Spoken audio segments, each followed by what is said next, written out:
கோட்டையிலே நமது கொடி பறந்திட வேண்டும், கொள்கை வீர தியாகங்களை ஏற்றிட வேண்டும்.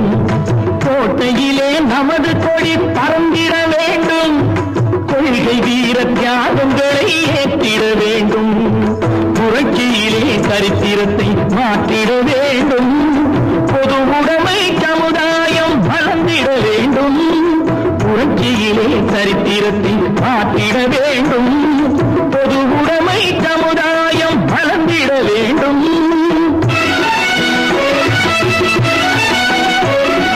கண் கவரும் கலைகள் எல்லாம் வளர்ந்தது இங்கே, களங்கமுள்ள பகைவராலே தாழ்ந்து